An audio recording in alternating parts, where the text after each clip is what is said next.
বাংলাদেশের এই 3টা জেলা রাঙ্গামাটি, বান্দরবন, খাগড়াছড়ি সহ ওই সাইড যে কোনো মুহূর্তে হাতছাড়া হওয়ার পথে। এই যে এই পরিমাণ একটি ঘটনাকে কেন্দ্র করে খাগড়াছড়িতে আজকে কয়দিন টানা 24 ঘন্টা মারামারি, হানাহানি, গোলযোগ, আগুনে পোড়ানো হচ্ছে বাংলাদেশে। কে বুঝবো, কারে বুঝাইবো? মোবাইল টিপাই তো তোমার সময় হয় না, বুঝবা কি তা? বাংলাদেশের মানচিত্র দেখলেই বোঝা যাবে এ কোনা দিয়া পার্বত্য চট্টগ্রাম। এটা এমন একটা জিনিস যেটা কেচি দিয়ে যদি এমনি কাইটা দেয় এটা আলাদা হয়ে যাবে, বাকি এটা থাকবে। পার্বত্য চট্টগ্রাম যদি হাতছাড়া হয় তো কক্সবাজার সমুদ্র সৈকত সহ সেন্ট মার্টিন সব হাতছাড়া হয়ে যাবে। আর কিছুদিন পরে দেখবা উত্তরবঙ্গ নাই, রংপুর বিভাগের 8টি জেলায় প্রতিদিন খোদার কসম প্রতিদিন মুসলমান খ্রিস্টান হচ্ছে। আমি দিন রাত 24 ঘন্টা আমার মূল ফিকির, মূল কাজ, মূল মেহনত মুসলমানের নওজোয়ানকে নিয়ে ভাবা। তোমরা ভিক্ষা করবা, ভিক্ষা। আমার একটা 4 বছরের মেয়ে আছে, আমি প্রতিদিন রাত্রে 2টা, 2:30, 3টা বাজে মাহফিল থেকে যখন যাই ওই পর্যন্ত আমার মেয়েটা সজাগ থাকে। আমি গেলে কিছুক্ষণ আদর করলে, বুকে জড়ায় ধরলে, আদর করলে আমার লগে কিছু কথা থাকে তার, ও তার ভাই বোন অন্যগুলার নামে বিচার দেয় আমার কাছে, ওই মারছে, এই করছে, সেই করছে, এগুলা শুইনা আদর করে দিলে তোই আমার মেয়ে ঘুমায়। তো গাজার 4 বছরের বাচ্চা মেয়ে হতো এমন, ও তো বাবার আদর চায়, মায়ের আদর চায়। ও জানে না ওর গন্তব্য কোথায়। সে যদি বাচ্চা ছেলেটা যদি তার মাকে বলে, মা কোথায় যাচ্ছি আমরা, কি বলবে মা? অধিকাংশই এশার নামাজ পড়ো নাই যুবক, চেহারা দেখলেই বুঝো চেহারার মধ্যে কোনো দয়া মায়ার চিহ্ন নাই। প্রতিদিন যত্ন করে 300 টাকা খরচ করে, সপ্তাহে 15 দিনে, 1 মাসে 300-500 টাকা খরচ করে, আহা মুসলমান বেঈমানের মতো, ওই কুত্তাদের মতো, মুশরিকের মতো চুল রাখতেছ। একজন চুল কাটার পিছনে সময় ব্যয় করতেছে ঘন্টার পর ঘন্টা। একটা বাচ্চা 12 কিলোমিটার পায়ে হাইটাও একটা রুটি পায় নাই। এরপরে যখন একটা রুটি নিছে, ফিরে আসতেছিল তখন বুলেটের আঘাতে ওই বাচ্চাটা ঝাঁঝরা হয়ে গেছে। ক্ষুধার্ত সন্তান আর রুটি খাইতে পারে না। আল্লাহ যেন বলছে, আইসা বর, আমি তোরে জান্নাত থেকেই মেহমানদারি করব। আমি আশা করি কোনো একজন ছেলেও যদি ভাবো যে আমার বদলানো দরকার, আমার আল্লাহর সাথে, আমাদের আল্লাহ ছাড়া আগেও কেউ ছিল না, আগামীতেও কেউ নেই। আমরা বেঈমানদের মতো সমপরিমাণ। আমরা যদি 200 কোটি মুসলমানও রাত দিন মাড়ি গাড়ি পরিশ্রম করি, তারপরও কাফের মুশরিকদের সমপরিমাণ দুনিয়া, অর্থ সম্পদ, ক্ষমতা, অস্ত্র সরঞ্জাম আমাদের হবে না। আল্লাহ যদি কাফের চাইতে বেশি পরিমাণ দুনিয়া ইমানদারদেরকে দিত তো নবী মুহাম্মদকেই দিত। কথা বোঝো নাই?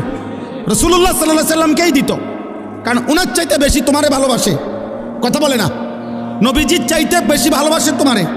তো যেদিন আল্লাহ নবী পেটে ক্ষুধার কষ্টে 2টা পাথর বাঁধছিলেন, সেদিন আল্লাহ ছিলেন? কথা বলে না? আরে আল্লাহ ছিল কিনা বলো না? যেদিন নবীজি সাল্লাল্লাহু আলাইহি সাল্লামের দান শহীদ করা রক্তে উহুদের প্রান্তরে পড়েছিলেন ঘন্টার পর ঘন্টা, সেদিন আল্লাহ ছিল? তো তুমি বুঝো না? দুনিয়া মিলবে না বেঈমানের মতো। আমরা যদি বিল্ডিং বানাই 30 তলা, তো বেঈমান স্বাভাবিক বিল্ডিং বানাবে 150 তলা। ইসলামের ইতিহাসের শ্রেষ্ঠ একজন মুসলিম শাসক ওমর ইবনে আব্দুল আজিজ, যাকে ইসলামের 5ম খলিফা বলা হয়, অনেক বড় নেককার বুজুর্গ ছিলেন। ওই কিতাবে লিখছে, উনি মাঝে মাঝে কবরস্থানে যাইতেন, আর কবরস্থানের দিকে তাকাইয়া নিজে নিজে বলতেন, ইয়া মাউতু মাজা ফাআলতা বিল আহিব্বা। হে মৃত্যু, হে কবর, বলো না আমার বন্ধুদের সাথে তুমি কি করেছ? আমার বন্ধুরা কোথায়? হযরত ওমর ইবনে আব্দুল আজিজ বলতেন যে কবর আমাকে জবাব দিত, কবর যেন আমাকে বলে, হে ওমর ইবনে আব্দুল আজিজ, তোমার সেই বন্ধুদেরকে আমি চোখ খুলে ফেলছি, তাদের হাতের কনুই থেকে তাদের শরীর আলাদা করে ফেলছি, তাদের পা হাঁটু তাদের শরীরের গোশত হাড্ডি রেজা রেজা করে পাউডার পাউডার করে মাটির সাথে মিশায় দিছি। বলো ছেলেরা বাপ, তোমরা নিজেরা পরিচয় দিচ্ছ মুসলমান, তুমি বলো তোমার বাবা মুসলমান, মা মুসলমান, তুমি মুসলমান। যতবার তোমার ধর্মের পরিচয় জিজ্ঞাসা করছে ততবারই তুমি বললা ধর্ম তোমার ইসলাম, রব তোমার আল্লাহ, নবী তোমার মুহাম্মদুর রাসূলুল্লাহ সাল্লাল্লাহু আলাইহি ওয়াসাল্লাম, কিতাব তোমার কোরআন, তুমি বললা তুমি মুসলমান। হায় অথচ খোদার 365 দিন, এক বছর এমন পার হয়েছে যেই এক বছরে নাফরমান কোনো দিন ফজরের নামাজ পড়ে। তাহলে এই জন্য একটা ছেলেকে বললাম, একজন বাবাকে বললাম, যারা ফজরের নামাজ, আমার শায়েখ, আমার হুজুর, আমার উস্তাদ, আমার মুরব্বী বলছেন, আমি এই জন্য ওই কথার তাকিদ করলাম। ফজরের নামাজ মুমিনের নামাজ, ফজরের নামাজ দ্বারা, প্রিয় ভাই ছেলেরা বাবা শুনো বাপ, এটা কঠিন কিছু না, মোটেই কঠিন কিছু না। 4 রাকাত নামাজ কঠিন না, একটা মোবাইলে অ্যালার্ম দিয়ে রাখলেও উঠা যায়। আবার ঘুমাও, ফজরের পরে লাগলে তোমার ঘুম বাকি থাকলে তুমি আবার ঘুমায়ও। হযরত আব্দুল্লাহ ইবনে মাসউদ বলছে, নবীজি সাল্লাল্লাহু আলাইহি সাল্লাম কারো ঈমানের ব্যাপারে সন্দেহ করলে তাকে ফজরের নামাজে তালাশ করতেন। যদি ভাবতেন সে মুনাফিক কিনা, তাহলে তাকে ফজরের নামাজে তালাশ করতেন। 2 দিন 3 দিন ফজরে অনুপস্থিত দেখলে নবী বলতেন, হ্যাঁ আমি এমনটাই ভাবছিলাম যে আসলে সে মুমিন না মুনাফিক। তুমি তো মনে করছো জুমার নামাজ, না না, জুমার নামাজের নেকি আছে অনেক, কিন্তু তুমি মুমিন নাকি মুনাফিক এটা পার্থক্য করার প্রমাণ, মাপকাঠি হলো ফজরের নামাজ। ফজরের নামাজ। অনেক মানুষ আছে গ্রামে এলাকায় সিল মারা, এটা যে চিহ্নিত সুদখোর, এটা মানুষের চিনে, এমন আছে না? হ্যাঁ, চিহ্নিত ডাকাত, চিহ্নিত হারামখোর, এটা মানুষ চিনে কিনা বলেন? এরকম 2-4 জনের নামে সিল লেগে যায় মানুষের, মানুষ চিনে। তো হযরত আব্দুল্লাহ ইবনে মাসউদ বলেন, নবীজির জামানায় এরকম যারা চিহ্নিত মুনাফিক, মানুষে জানতো ভিতরে ভিতরে যে সে মুনাফিক, কিন্তু সে তার মুনাফিকি ঢাকবার জন্য তিনি বলেন যে ওই চিহ্নিত মুনাফিকরাও ফজরের নামাজের জামাতে আসতো, যাতে মানুষ স্পষ্ট মুখের উপরে মুনাফিক না বলে, পিছে পিছে কয় কিন্তু সামনাসামনি যেন না বলে, এই জন্য ফজরের নামাজে আসতো। মুসলমানদের ওই জামাত, মুসলমানদের ওই দলের দ্বারা ইহুদিদের চূড়ান্ত পতন হবে, ইহুদিরা চূড়ান্তভাবে ধ্বংস হবে। কিতাবে লিখছে, তাওরাতের ভবিষ্যৎবাণী হলো, আল্লাযীনা কানু ফি সালাতিল ফজরি কাসালাতিল জুমআ, মুসলমানদের যেই জামাত ফজরের নামাজে ওই পরিমাণ, জুমার নামাজে যেই পরিমাণ। কসম খোদা, ফজর আর জুমা বরাবর না হলে ওই দলের হাতে, ওই ব্যক্তিদের হাতে ইহুদিদের পতন হবে না, বরাবর হইতে হবে। এখন আমাদের জুমার নামাজ আর ফজরের নামাজ বরাবর, আরে মুসল্লি বরাবর 50, 4 ভাগের 1 ভাগ, আমাদের বিজয় অনেক দূর। একটা মুসলমান বুঝি 60 বছর পর্যন্ত বিড়ি সিগারেট খাবে, এটা মুসলমান? 30 বছর একজন মুসলমান সুদ খায়, এটা মুসলমানের বাচ্চা? একটা মুসলমান বুঝি 60 বছর বয়সও কথায় কথায় গালিগালাজ করবে, এটা মুসলমান? একটা মুসলমান বুঝি প্রত্যেক দিন নর্তকীর ছবি, নাটক, সিনেমা, নাচ, গান, টেলিভিশন দেখবে, এটা মুসলমান? একটা মুসলমান 30 বছর ওজনে কম দেয় প্রত্যেক দিন, এটা মুসলমান?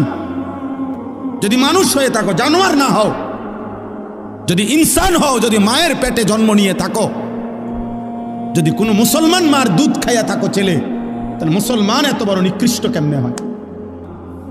আমার 16 বছরের সন্তান আছে, তাইলে তোমরা যাদের বয়স 16, তুমি আমার সন্তান। 18 বছর 20 বছরের ছোট ভাই, তোকে আমি বললাম, জানতে চাইলাম তোমার কি মনে আছে মোট তোমার এই পর্যন্ত কতগুলো ফজরের নামাজ ছুটে গেছে? রাসূলুল্লাহ সাল্লাল্লাহু আলাইহি সাল্লাম স্পষ্ট বলছেন, লা ইয়াশহাদুহুমা মুনাফিকুন, এশার নামাজ এবং ফজরের নামাজে উপস্থিত হয় না কে? নবীজি পরিষ্কার বলছে, মুনাফিকুন, মুনাফিক। যিনি সুপারিশ করবেন উনি তো তোমাকে বললেন মুনাফিক। তো তোমার সুপারিশ করবে তোমার কোন আব্বায়, তোমার কোন বাপে সুপারিশ করবে? সুদ খাইতে খাইতে কবরে যাবে, নবীজি হাসরের ময়দানে জান্নাত দিয়ে দিবেন সুপারিশ করে। এই তো সুপারিশ নাকি? কথা বলেন না কেন? এই সুপারিশ। দুনিয়াতে নাফরমান মৃত্যু পর্যন্ত বিড়ি খাইতে থাকবে, আর মরলেই হাসরের ময়দানে নবী সুপারিশ করে জান্নাত। এই তো না? তুমি যুবক নারী দেখতে দেখতে, উলঙ্গ ছবি দেখতে দেখতে, আরে নাফরমান বেনামাজি, এই সেজদাবিহীন কপাল নিয়ে তুমি কবরে যাইবা, আর নবী তোমারে সুপারিশ করে জান্নাত দিয়ে দিবে। এইটা নিয়ে সুপারিশের অর্থ। এই জন্য যে আল্লাহর কথা মনোযোগ দিয়ে শুনবে, চুপ থেকে শুনবে, আল্লাহ তার উপরে রহমত বর্ষণ করবে। আল্লাহ তাআলা তাকে ওই কথাগুলোর উপরে আমল করার, আনুগত্য করার, আমল করার তৌফিক দান করবে। প্রিয় ভাই, আসলে অনেক মানুষ আছে ফিরতে চায়, ফিরতে পারে না। মাঝে মাঝে মন চায় নামাজ পড়তে, সময় কুলায় না, অথবা মানসিকতাই হয় না। তো আল্লাহ তাআলার কথা যদি কেউ মনোযোগ দিয়ে শুনে, আল্লাহর ওয়াদা যে তোমার উপরে রহমত বর্ষিত হবে, মানে হলো আল্লাহ তাআলা তোমাকে আমলের তৌফিক দিবে। এটা আল্লাহর নিয়ামত। এই জন্য আল্লাহর কথা মনোযোগ দিয়ে শুনতে হবে, আজকে না, সব সময়।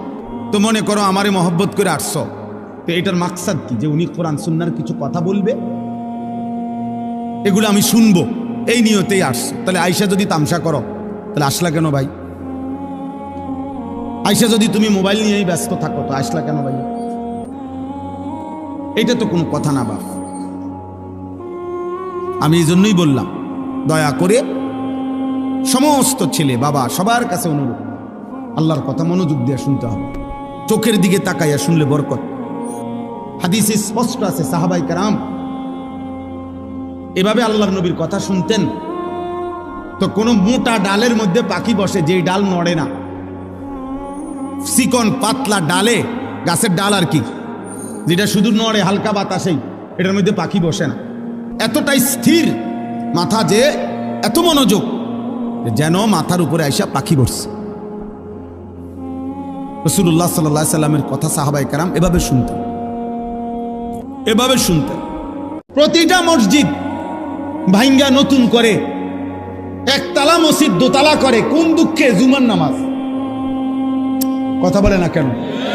শুধু একটাই কথা, যে জুমার মুসল্লি কি হয় না, এই জন্য কি করে দোতলা, এই জন্য তিনতলা।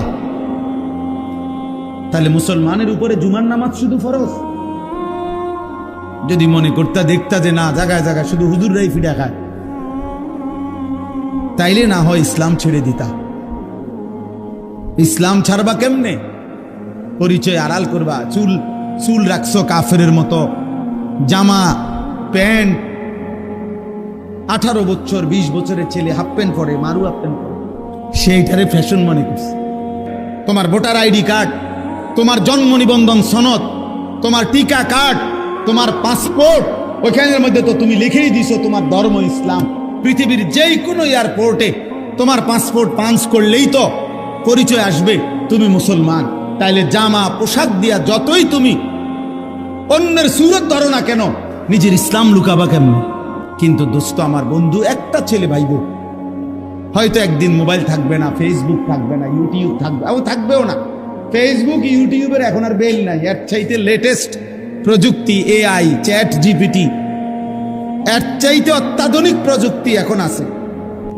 কিন্তু তুমি মনে করো, আজকে যে তুমি রাত জেগে উলঙ্গ ছবি দেখলা, নারী দেখলা, জিনা ব্যভিচারের দৃশ্য দেখলা, নিজের হাত নিজের লজ্জাস্থানে নষ্ট করলা, এই যে গুনাহগুলো, হয়তো ফেসবুক থাকবে না, ইউটিউব থাকবে না, মোবাইল থাকবে না, কিন্তু এই গুনাহগুলো যে তোমার বাম কাঁধে আমল নামার মধ্যে ফেরেশতা লিখাইছে, এগুলো নিয়ে তো তোমার হাসরের ময়দানে দাঁড়াইতে হবে। এগুলো মুছবা কেমন? সুদখোর মিয়া,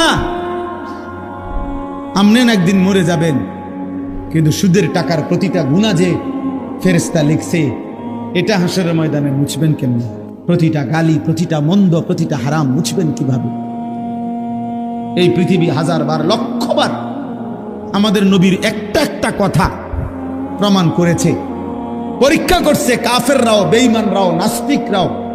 কিন্তু আজকের এই মিনিট পর্যন্ত খোদার কসম, পৃথিবীর কোনো বেঈমান, কাফের, নাস্তিক, মুরতাদ আমাদের নবী সাল্লাল্লাহু আলাইহি সাল্লামের জীবনের 23 বছরের 63 বছরের একটি সেকেন্ডের উপরে একটা লাল কালির দাগ এখনো বসাইতে পারে না। আমাদের নবীর জামানা থেকে আজকে পর্যন্ত 1450 বছর, 1450 বছর, 1500 বছর প্রায়। মিথ্যা কথা এতদিন চলে না। আল্লাহ তাআলা কসম করে বলছে, কসম, নবীজি যখন মক্কায় কালেমার দাওয়াত দিচ্ছিলেন, মক্কার কুরাইশরা নবীজিকে অনেকগুলো মন্দ গালি দিছে, নাউজুবিল্লাহ।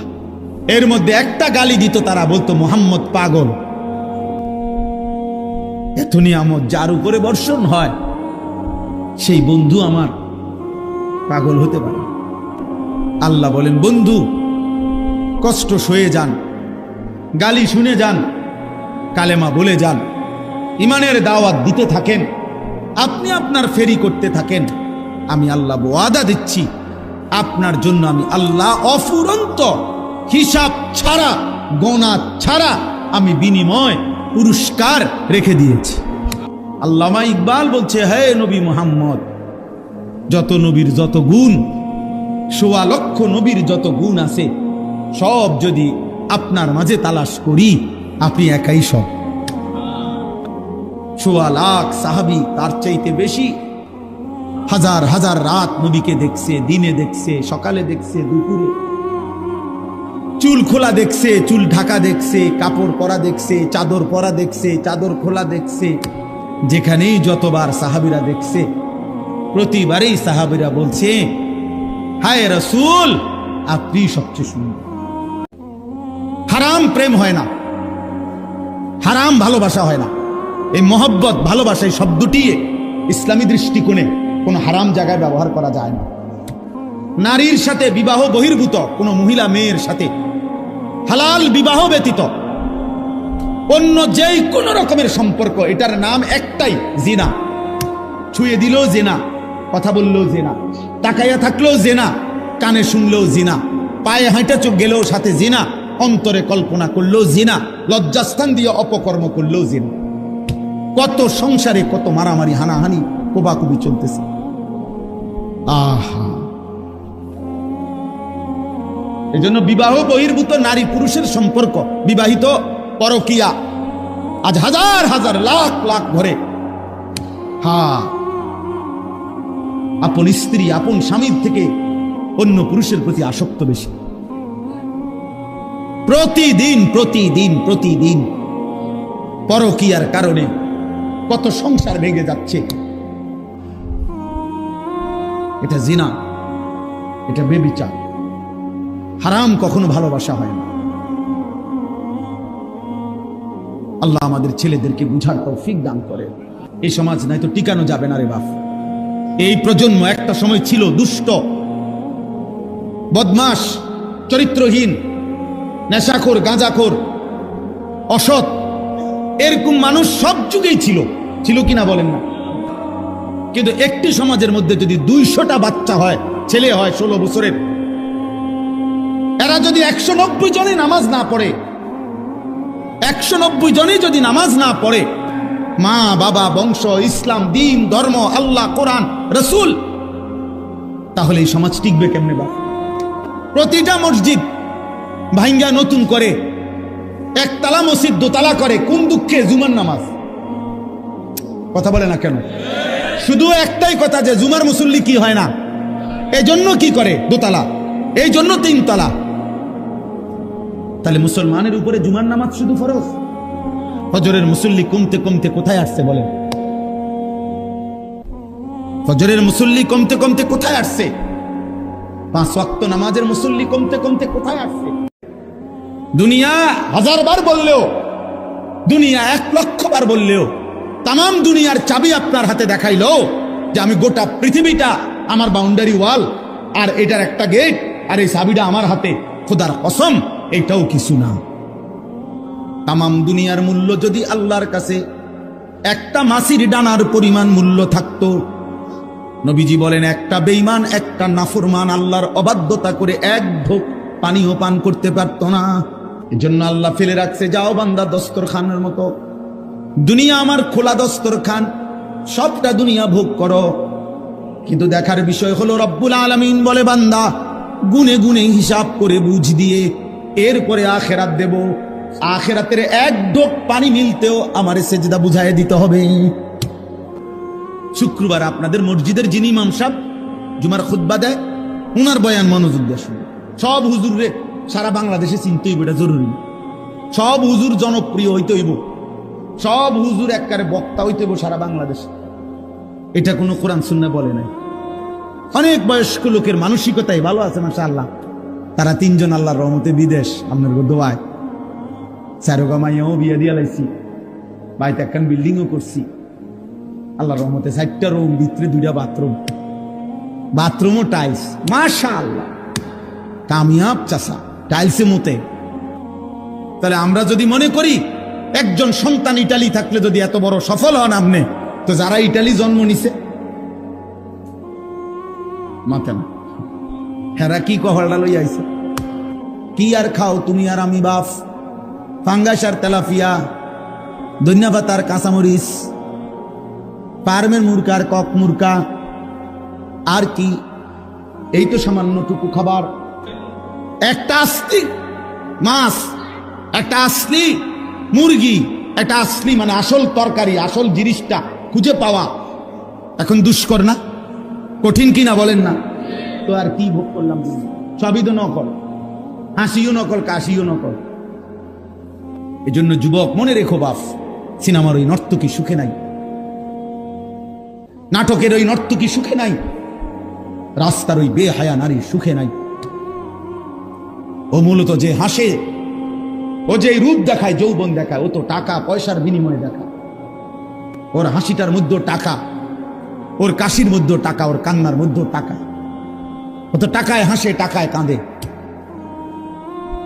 400 কোটি টাকার মালিক, আমি নিজে দেখছি আমার কাছে একাকি কামরায় এভাবে কাঁদছে যে বাচ্চার মতো মন চাইছে আমিও তার লোক কিন্তু কাঁদব। অথচ গোটা পৃথিবী বলতেছে, পৃথিবী জানে আমি সুখের সাগরে, আমার কলিজার ব্যথা, আমার সারা রাত্রের অস্থিরতা, আমার দুঃখ, আমার পেরেশানি, আমার সাংসারিক যন্ত্রণা জ্বালা যা আমি জানি। একদিন দিন ফুরাইলে দেখবে যে শরীরটাও নাই, স্বাস্থ্যও নাই, যৌবনের ক্ষমতাও নাই, আবার আখিরাতও নাই।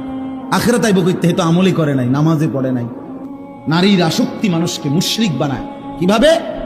একটা পর্যায়ে সে এটাই বিশ্বাস করে দিলে আমি পৃথিবী সব ছেড়ে দিতে রাজি, জগতের আল্লাহ কি, রাসূল কি, বেটা দুনিয়ার মা বাপ কিচ্ছু মানি না, আমি শুধু এই নারীকেই চাই।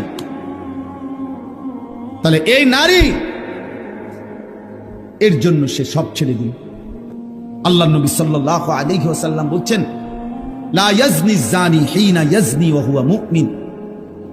কোন ব্যক্তি যখন জিনা করে সে মুমিন থাকে না।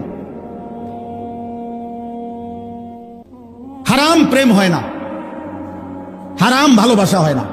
এই মহব্বত, ভালোবাসা, এই শব্দটি ইসলামী দৃষ্টিকোণে কোন হারাম জায়গায় ব্যবহার করা যায় না। নারীর সাথে বিবাহ বহির্ভূত কোন মহিলা মেয়ের সাথে হালাল বিবাহ ব্যতীত অন্য যেই কোন রকমের সম্পর্ক, এটার নাম একটাই, জিনা। ছুঁয়ে দিলেও জিনা, কথা বললেও জিনা, তাকাইয়া থাকলেও জিনা, কানে শুনলেও জিনা, পায়ে হাঁটা চোখ গেলেও সাথে জিনা, অন্তরে কল্পনা করলেও জিনা, লজ্জাস্থান দিয়ে অপকর্ম করলেও জিনা। একটা ছেলে মনে করেন 365 দিন এক বছরে কোনো দিনও ফজরের নামাজ পড়লো না, মুসলমানের বাচ্চা, মুসলমানের সন্তান, খোদার 365 দিন এভাবে আল্লাহকে ভুলে যায়, কোনোদিনও মনে পড়বে না। আল্লাহর পক্ষ থেকে মানুষের উপরে দুনিয়াতে সবচেয়ে বড় শাস্তি কি? সবচেয়ে বড় শাস্তি হলো আখিরাত ভুলে যাওয়া, আত্মভোলা, নিজের গন্তব্য, নিজের ঘর চেনে না, নিজের বাড়ি চেনে না। একজন মহিলা আজকে 20 বছর মনে করেন বেপর্দা, হায় হায় এই মহিলা কেমন ভোলা বলছে আল্লাহকে, ওর কোনোদিনও কি মনে পড়বে না যে এটা গুনাহ? কোনোদিনও ভাববে না। এটা জীবনের সবচেয়ে বড় লানত। ভাত মাছ চাল ডাল, খাদ্য খাবার, ঘুম, পেশাব পায়খানা, লজ্জাস্থানের চাহিদা, শাহওয়াত, এগুলো পূরণ হওয়া, এটা তো জন্তু জানোয়ারেরও পূরণ। তো আমি মুসলমান হিসেবে আমার আলাদা বিশেষত্ব কি তাহলে? আমি যে বলি আমি মুসলমান, আমার ভোটার আইডি কার্ডে যে লিখছি আমি যে আমার ধর্ম ইসলাম, এইটার বৈশিষ্ট্য কি? আমি যে বলি সবসময় যে আমি মুসলমান, তো এর মানে কি? ভাত খান, মুসলমান মানে ভাত খানা। আমি জমি কিনছি হুজুর আল্লাহর রহমতে, আমরা দোয়া যা 60 বছরে কুদ্দুর কুদ্দুর করে কিন না, এখন 90 শতক হয়েছে, দোয়া করেন। আর কি দোয়া করতে, মানে আরো 90 শতকে। আল্লাহ নবী সাল্লাল্লাহু আলাইহি ওয়াসাল্লাম বলছেন, মা আকালতা ফাআফনাইতা, তুমি নিজে যেটা খেয়েছো এটাই তোমার। ওমা লাবিসতা ফাআবলাইতা, যে পোশাক তুমি নিজে গায়ে দিয়েছো সেটাই তোমার। ওমা তাসাদ্দাকতা ফাআমগাইতা, যা তুমি আল্লাহর রাস্তায় সাদাকা করেছো তা তোমার কেবল এই তিনটা। লাশটুকু পর্যন্ত দাফনের সুযোগ হয় নাই, হচ্ছে না। কবর থেকে আবার লাশ উঠাইছে, মানে মরা মানুষের হয়তো জিঙ্গাই বোঝে কোন ফুতিরে কোনটা দিবেন। আপনি কইয়া যান মরছেন কেন, আপনি মরলেন কেন মিয়া? দুনিয়া বাড়ানোর নেশা তোমাদেরকে গাফেল করে দিল। শাগালাকুম ফিদ দুনিয়া ওয়া আনসাকুমুল আখিরাহ, দুনিয়াতে ব্যস্ত করে দিল, আখিরাতকে ভুলিয়ে দিল। আল্লাহ বলেন, আর সেই কবরে পৌঁছলেই তুমি জানতে পারবে কি করা উচিত ছিল আর কি করেছি। সুম্মা কাল্লা সাউফা তা'লামুন, আবার আখিরাতে হাসরের ময়দানেও জানতে পারবে কি করা উচিত ছিল, কি তুমি করেছি।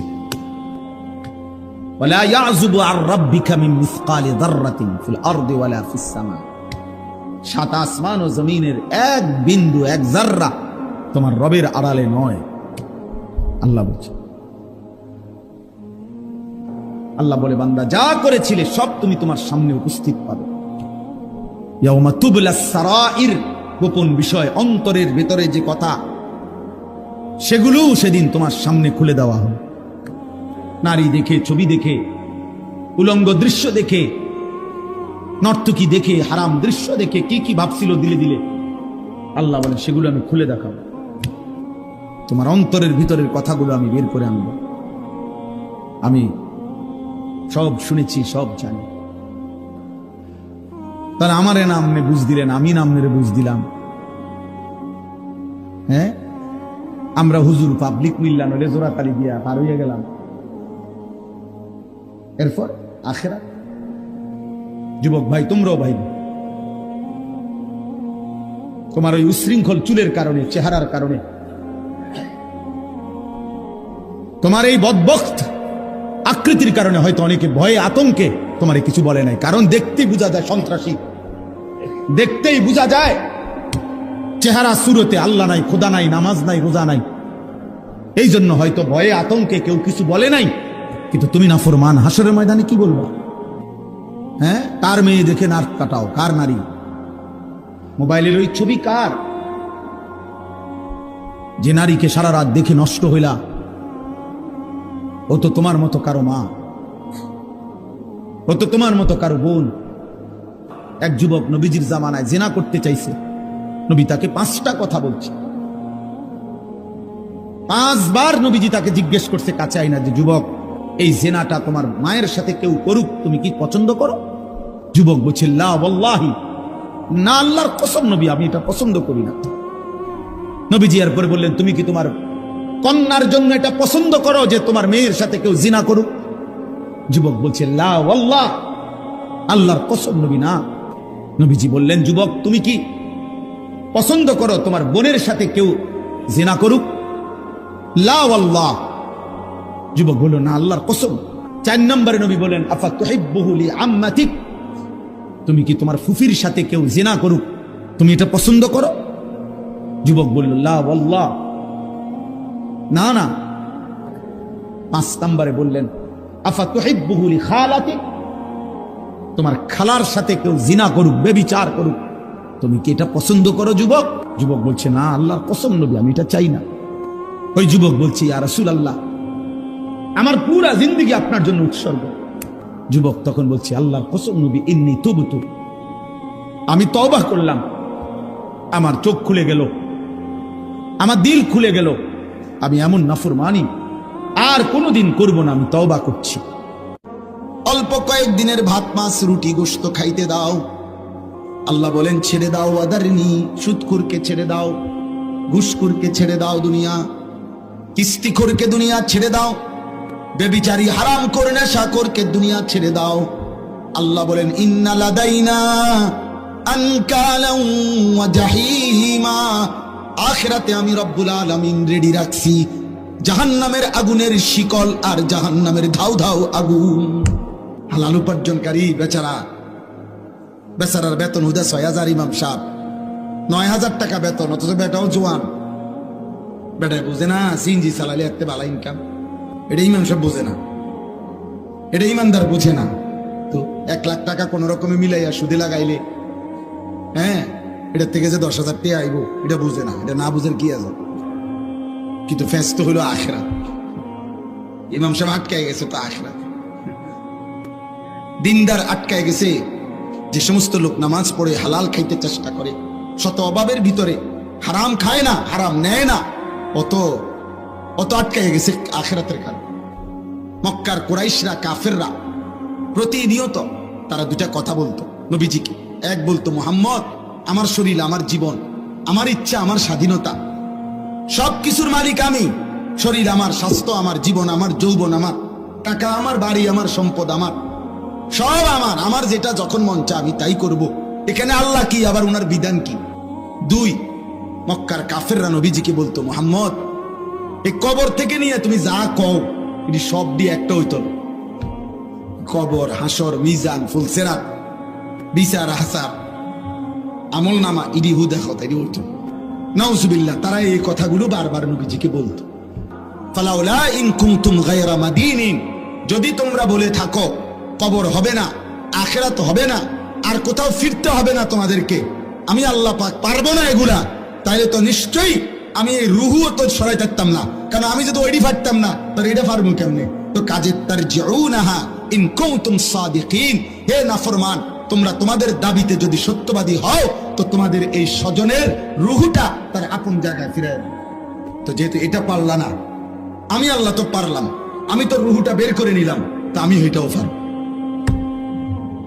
আর তুমি যেহেতু এটা পারো নাই, ওইটাও পারতাম। আমি আর তুমি বন্ধু, এই শেষ কথা, হাসলেও মরে যাব, কাঁদলেও মরে যাব, সুখে থাকলেও মরে যাব, দুঃখে থাকলেও মরে যাব, সেজদা দিলেও মৃত্যু হবে, শিরিক করলেও মৃত্যু হবে। আমল করতে করতে কেউ যদি আব্দুল কাদের জিলানিও হয়, তাহলেও মরে যাবে। নাফরমানি করতে করতে কেউ যদি ফেরাউন নমরুদ হয়, তারও কি হবে? মৃত্যু। হযরত ওমর ইবনে আব্দুল আজিজ, ইসলামের ৫ম খলিফা, তিনি মাঝে মাঝে কবরে গিয়া, কবরস্থানের সামনে উনার আত্মীয় স্বজনদের কবরের দিকে তাকাইয়া কবরকে ডাক দিতেন, হে মৃত্যু, হে কবর, মাজা ফাআলতা বিল আহিব্বা, এই কবর, আমার আপন জন করে গিয়া কি করলি রে? আমার আব্বারে কি করছো কবর বলো না? আমার দাদারে কি করছো কবর বলো না? হযরত ওমর ইবনে আব্দুল আজিজ বলেন, আমি শুনতে পাই কবর আমারে ডাক দিয়া বলছে, হে ওমর ইবনে আব্দুল আজিজ, তোমার আত্মীয়, তোমার স্বজন, তোমার আপন জনের শরীরের প্রতিটা অংশ জোড়া জোড়া আমি খুলে খুলে ছিন্ন ভিন্ন করে মাটির সাথে মিশাই দিছি। এত নিরাপত্তা পেয়ে গেলা কেমন? তোমার আব্বা বিদেশে, জন্য না? তোমার আব্বা বিদেশ মনে করছো এই জন্য না? মানে বিদেশের উপরে কোনো মুসিবত আইবে না, কথা বলে না। আমি দেখলাম তোমাকে চেহারা দেখে, মোবাইলের স্টাইল দেখে বুঝছি তোমরা মানে খুব রঙের সাগরে ভাসতেছ। তোমাদের যে কোনো দিমাগ আছে বোঝা যায় না। তোমরা মনে করছো তোমার আব্বা মনে একটা মেশিনের নাম, বাপ মানে একটা মেশিন যেটা টিপ দিলে টাকা বাইর। একজন লোক সিমেন্টের বস্তা ট্রাকের থেকে গোডাউনে নিয়ে ফালাইতেছে, যে তার মাথার চুল থেকে পায়ের নখ পর্যন্ত ঘামে, আমার কাছে মনে হয় যেন বেচারা পানি ছুঁয়ে গেছে। এই পরিমাণ ঘাম তার শরীরটার মধ্যে। এক এক বস্তা সিমেন্ট, 50 কেজি সিমেন্ট। এই সিমেন্টের বস্তাটার জন্য এই লোকটার পিঠটা বাঁকা হয়ে যায়। প্রতিবার বস্তাটা ফালাইয়া সে ছোট একটা গামছা দিয়া কপালের ঘামগুলো একবার বসে, আবার আরেকটা বস্তা লেগে যায়। তাহলে 50 বস্তা যদি সিমেন্ট নামাইয়া থাকে বেচারা, 50 বার তার কোমরটা বাঁকা হয়ে গেছে। তাহলে ভাইয়া এত কষ্ট করে 500টা টাকা মিলাইয়া সারাদিনে, সেখান থেকে তোমারে 200 টাকা দিছিল, তুমি সন্তান, সেই টাকা দিয়া তুমি জানোয়ারে মোবাইলে এমবি ঢুকাইয়া উলঙ্গ ছবি দেখো। তোমার মতো নিকৃষ্ট জানোয়ার আর কোনো মানুষের বাচ্চা হতে পারে? বাপে সন্তানের ভয়ে আর কোনো দিন বলে না। হয়তো দুপুর 2টার খানা বাপ মাগরিবের আগে হয়তো খায়, তবুও সন্তানরে বলে না যে তে যে পরিমাণ অসিব্য, তে যেভাবে গারফাক দেয়, থাক তারে কইও না। 1 বছর 2 বছর 4 বছরে হয়তো এমন হয়েছে কোনদিন কোন রোগাক্রান্ত হও নাই, এমন সুস্থ সবল, এমন তাজা শরীরে আল্লাহকে একটা সিজদা দিলা না। আল্লাহ নবী সাল্লাল্লাহু আলাইহি ওয়াসাল্লাম বলছেন যে ফজরের নামাজ পড়ে না সে মুনাফিক। কসম আল্লাহ, নবী বলছে সে মুনাফিক, মুনাফিক, মুনাফিক। তাহলে বাপ ওই কথা থেকে আবার ফিরে যাই তো হযরত উসমান রাদিয়াল্লাহু তাআলা আনহু এবার আব্দুল্লাহ ইবনে মাসউদকে বললেন ওই মৃত্যু সজ্জায় যে আমি আপনার জন্য একটা রাষ্ট্রীয় ভাতা পেনশনের মতো নির্ধারণ করে দিতে চাই, যাতে করে আপনার মৃত্যুর পরে আপনার সন্তানরা এটা দিয়া চলতে পারে পরিবার। হযরত আব্দুল্লাহ ইবনে মাসউদ বললেন আমার এটার কোনো প্রয়োজন নাই। হযরত ওসমান বললেন আরে আপনি তো মৃত্যুবরণ করবেন, শেষ অবস্থা আপনার বুঝতেছি আমরা, আপনার জন্য তো বলছি না, আপনার বিবি বাচ্চার জন্য বরাদ্দটা নিলে আপনার বিবি বাচ্চার উপকার হবে। হযরত আব্দুল্লাহ ইবনে মাসউদ বললেন হে ওসমান আমিরুল মুমিনিন, আমার নবী সাল্লাল্লাহু আলাইহি সাল্লাম হায়াতে থাকাকালীন আমারে এমন একটা আমল শিখায় দিয়ে গেছে, যে আমল আমি আমার বিবি বাচ্চা নিয়ে নিয়মিত করি, আমার ওই আমলটাই, আমার নবীর ওই ভবিষ্যৎবাণীটাই আমার জন্য যথেষ্ট। যে আল্লাহর নবী সাল্লাল্লাহু আলাইহি সাল্লাম আমাকে বলছেন যে যে ব্যক্তি প্রত্যেক রাতে একবার সূরা ওয়াকিয়া তেলাওয়াত করবে, অভাব এবং দারিদ্রতা তাকে কোনোদিন স্পর্শ করবে না। তা আমি তো নিজেও সূরা ওয়াকিয়া পড়ি, আমার বিবি বাচ্চারাও পড়াই, তাইলে আমার সংসারে অভাব আসবে না, সেটা আমার নবী বলে গেছে। তোমার সরকারি বরাদ্দ আমার লাগবে। নবীজি বলেন আমার উম্মত যদি তোমরা আল্লাহর উপরে পুরো ভরসা করতে, একটা পাখিকে আল্লাহ যেভাবে খাওয়ায়, চড়ুই পাখি, সামান্য পাখিকে আল্লাহ তোমাদেরকে ওইভাবে রিজিক দিতেন। কিন্তু হারাম করে এটা বুঝে না, সুদ করে এটা বোঝে না। সুদ করে আল্লাহরে ডাইরেক্ট বলে আল্লাহ আমনে পারতেন না, আমনে কুলাইতে পারতেন না, আমনের কত কাম, আমনের লোকের অভাব নাই, আমনের ঝামেলা অনেক, আমার সুদ আমিই নেই, আমার অভাব আমি দূর করবো। এই জন্য হারামখোর, কিস্তিখোর, সুদখোর সরাসরি আল্লাহর সাথে বিদ্রোহ করে, আল্লাহরে বুড়া আঙ্গুল দেখায়। আল্লাহ বলছে বান্দা এমন খার আমি মটকায় ফেলবো নাফরমান, মনে রাখিস। দুনিয়া নাফরমানরেও খাওয়াই, কাফের বেঈমানকেও খাওয়াই, নাস্তিক মুরতাদকেও আমি দুনিয়া খাওয়াই, আমি জন্তু জানোয়ারকেও, আমি জঙ্গলের বাঘ ভাল্লুককেও খাওয়াই। কিন্তু আমি আল্লাহ মৃত্যুবরণ যেদিন করবা, চোখ যেদিন বন্ধ হবে, সেদিন থেকে অনন্তকালের আখিরাত পর্যন্ত আর কোনদিন এক ঢোক পানিও পান করতে দেব না, এক লোকমা খাবারও আর দেব না। মার চোখে পানি ঝরাইয়া তুই নাফরমান কোনদিন সুখ দুনিয়ায় জুটবে না। যে মায়ের চোখের পানি ফেললে এতগুলো, যদি আল্লাহর কসম যদি ফিরে না আসো, মার কথা মতো আল্লাহর নাফরমানি যদি না ছাড়ো, আমি বললাম তুই পথে পথে ভিক্ষা করবে।